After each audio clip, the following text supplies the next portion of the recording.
Hello, my name is Shivam Chudesama. Today I will talk about rates of change. My question is, what are the real-life examples of rates of change? First of all, we need to think about what is a rate. So, a rate can be expressed as a ratio between a change in one variable relative to a corresponding change in another variable. So, literally, rate is a change in one variable over another variable. So, it can be anything from rate of money spent over the rate of money earned to rate of water leak over rate of water filled. So, some examples are velocity, which is a change in distance over the change in time. Also, acceleration, which is a change in velocity over the change in time. Simple. Now, some of the examples are of rates of change. Where can it be used? It can be used in monetary exchange. So there is a certain rate for an exchange. It can be used in the stock market. What rate is there in stock market? Rates are also used in physics for velocity and acceleration calculations. Rates are also used in chemistry to find rates of reaction.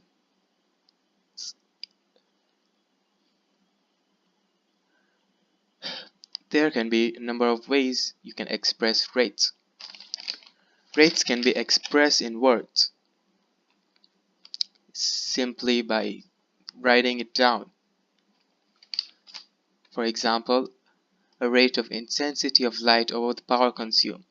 This is an example where you are at a house, your house, and then you can measure the intensity of light over the power consumed. Simple.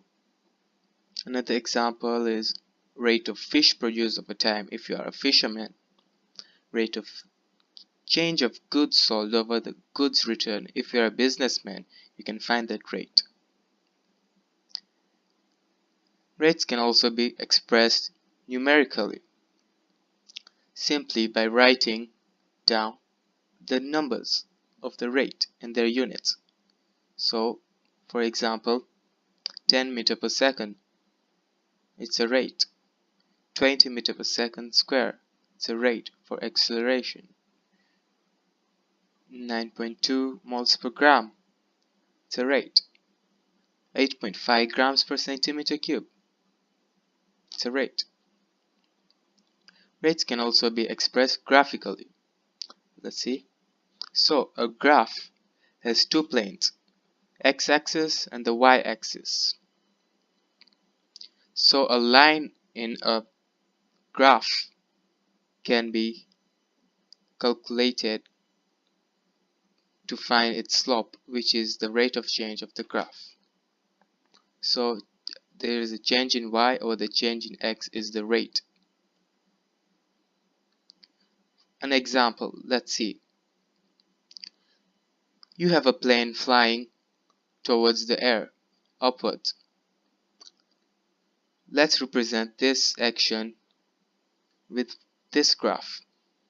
We can measure the height and the time. This curve shows us the change in height over the change in time. And this straight line is the average of this curve. To find the rate of change, we need to find the change in height over the change in time. Just like that. So, what we know about this graph is that the slope of the graph will be the rate of change of the graph. So, the slope of the graph is equal to the rate of change. Rates can also be expressed algebraically. From the equation of a line, we can see that y is equal to mx plus c. The m is the slope of the graph, as previously shown that m is the rate of change. So what we can do from the graph, as you can see the straight line, which is mx plus c. We can find the slope of the graph, which is the rate of change of the graph. So we need to rearrange to find the rate of change, the slope. We can bring by here and we get the rate of change. Another example. We have the function st is equal to 8t bracket t plus 2, which describes the distance s in kilometers that a car has traveled after a time t in hours for the interval of time 0 to 5. Find the average rate of change. So what we need to do over here is to find the 2 points which we can find the slope of the graph. So we need to draw a table first. So we need to draw a table like this. We sub in the time values to the equation to get the distance values. So if we substitute, for 0 we get 0, and for 5 we get 280.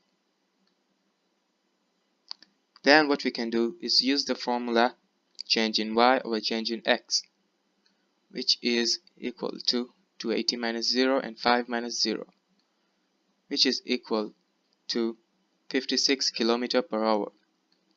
This is the rate. As you can see, this is also the velocity of the car. Another example. We are given the equation h of x is equal to 1 over 8 x cubed minus x squared. For which interval does h of x have a positive average rate of change? Now we know this graph will look something like that. So what we can do is draw the graph. We have to use the graph. So the graph will look like this.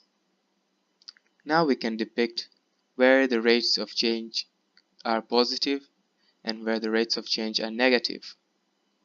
As we can see that when the graph is sloping downwards, the rates of change are negative. When the graph is sloping upwards, the rates of change are positive.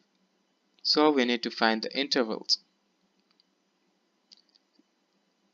Now we can see that the positive rate of change from the left hand side starts from negative infinity to 0.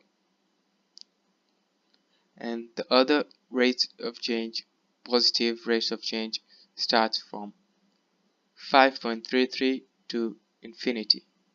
We can find this point by the derivative of the function